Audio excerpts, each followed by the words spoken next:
मैं सिर्फ इतना कहने आई हूं आपसे, जागरूक बन जाइए।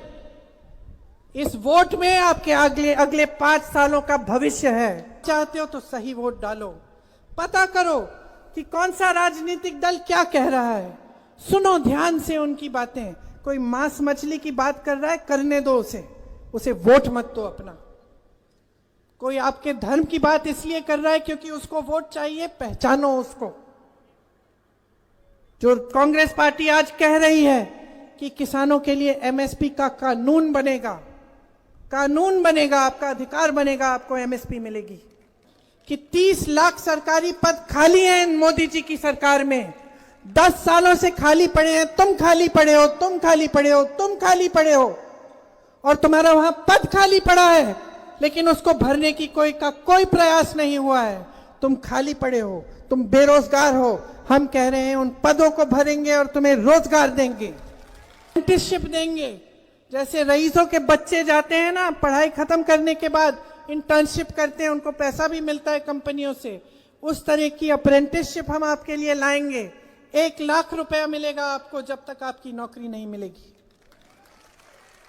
5,000 करोड़ का हम फंड बनाना चाहते हैं कि नौजवान जब अपना कुछ छोटा सा कारोबार शुरू करना चाहता है, उसको उस फंड से पैसे मिले ताकि वो कारोबार शुरू कर पाए। क्योंकि हम चाहते हैं कि छोटी जो कारोबार हैं और मध्यम जो कारोबार हैं उनको हम मजबूत बनाएं ताकि रोजगार बने। एक जॉब कैलेंडर बनेगा। पेपर लीक का बड़ा नुकसान होता है, मैं जानती हूं कितनी मेहनत करते हैं आप। जब मैं यूपी में काम कर रही थी मैंने बहुत देखा, कुछ बच्चे तो 6-6 सालों के लिए इंतजार कर रहे थे। पेपर लीक हुआ, फिर से दिया, फिर से फीस भरी, फिर से ट्यूशन किया, फिर से लीक हुआ, फिर भी नियुक्ति नहीं हुई।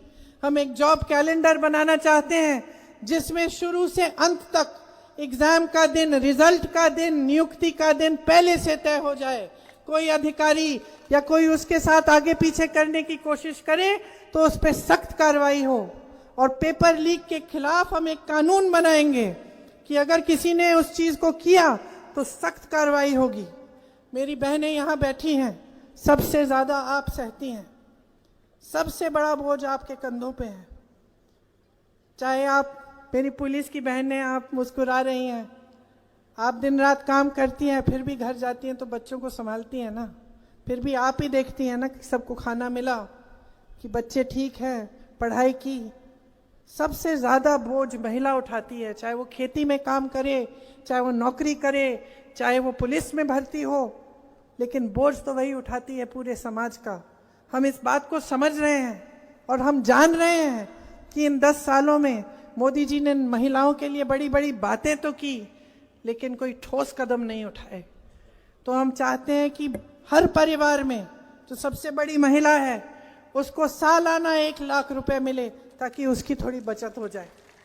सब भर्तियां हैं उसमें से 50% महिलाओं को मिलेंगी, मतलब महिलाओं के लिए हम आरक्षित करेंगे, चाहे जितने जो पहले के आरक्षण है उसी के तहत।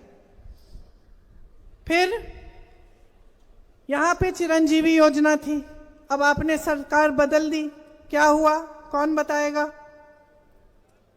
लगभग बंद होने के कगार पे है। जो 25 लाख का मुफ्त इलाज मिलने लगा था आपको, वो अब 5 लाख तक आ गया है। तो हम चाह रहे हैं कि पूरे देश में हम ऐसी स्कीम लाएं कि 25 लाख रुपए तक सबका मुफ्त का इलाज हो। कि आपके ऋण माफी की बात की, आपको मालूम होगा कि कहां कांग्रेस की जहां सरकारें हैं वहां पे किसानों के ऋण माफ किए गए हैं। हम देश भर में किसानों के ऋण को माफ करने के लिए एक आयोग बनाएंगे जो स्थायी आयोग होगा। ऐसा नहीं होगा कि एक समय ऋण सबके माफ हो गए, लेकिन जिसका ऋण है वो उस आयोग में जाकर अपने ऋण माफ लगातार करा पाएंगे। फसल का जो नुकसान होता है उसका मुआवजा आजकल आपको मिलता नहीं ठीक ढंग से। आपके फसल के नुकसान के मुआवजे के लिए 30 दिन के अंदर अंदर पूरा मुआवजा मिलने के लिए हम कानून बनाएंगे। नई कृषि की आयात निर्यात की नीति बनाएंगे। भूमिहीनों को हम जमीन का वितरण करेंगे उनके लिए। और गांव के किसानों को मजबूत करने का पूरा प्रयास ऐसा करेंगे कि जितने भी कृषि में इस्तेमाल होने वाले सामान हैं उनकी जीएसटी हटाई जाएगी, वो जीएसटी से मुक्त हो जाएंगे। आपने तो सुना है मोदी जी से, बहुत बड़ी बड़ी बातें की आपके सामने, फिर कुछ करके नहीं दिखाया। जब जब चुनाव आया तो फिर इधर उधर की बातें, मांस मछली धर्म जाति की बातें शुरू। तो ये प्रमाण क्या है कि ये जो प्रियंका गांधी आपके सामने खड़ी होकर बोल रही है या सचिन पायलट जी बोल रहे हैं हम ये करके दिखाएंगे, इसका प्रमाण ये है, आप देखिए कि कांग्रेस की सरकारें किस प्रदेश में है और वहां क्या काम हो रहा है। कांग्रेस की सरकार कर्नाटका में बनी, हमने चुनाव से पहले गारंटी दी थी कि महिलाओं को 2000 रुपए हर महीने मिलेंगे, वो आज मिल रहे हैं। हमने छत्तीसगढ़ में कहा था ओपीएस लागू होगा, ओपीएस लागू हुआ वहां पे जब हमारी सरकार थी। हमने हिमाचल में कहा कि ओपीएस लागू होगा, आज लागू है। हमने हिमाचल में कहा कि 1500 रुपए हर महीने महिलाओं को मिलेंगे, वो देना शुरू कर दिया है। तो आपको जागरूक बन के देखना चाहिए कि ये जो कह रहे हैं इसमें सच्चाई है कि नहीं। आपको पता चलेगा कि कांग्रेस की जहां जहां सरकार है वहां हम काम करके दिखा रहे हैं। हम समझते हैं कि ये देश आस्था का देश है। हमारी आस्था आपसे जुड़ी है, आप देश की जनता हो। मैंने पहले ही कहा कि हमें आपने बहुत कुछ दिया, तो जितनी भी सेवा हम करेंगे आपकी, चाहे जितनी भी पीढ़ी आपकी सेवा में लगे, वो कम होगा, आपका ऋण हम नहीं चुका पाएंगे। आस्था का प्रमाण, हमारा धर्म क्या कहता है कि आस्था का प्रमाण क्या है? आस्था का प्रमाण त्याग होता है कि नहीं? सत्ता को पकड़ के रखना नहीं होता है। तो पहचान लीजिए कि क्या हो रहा है, पहचान लीजिए कि देश में जो सरकार चल रही है वो सिर्फ अपने लिए, अपने बड़े बड़े उद्योगपति मित्रों के लिए, सत्ता में रहने के लिए चल रही है।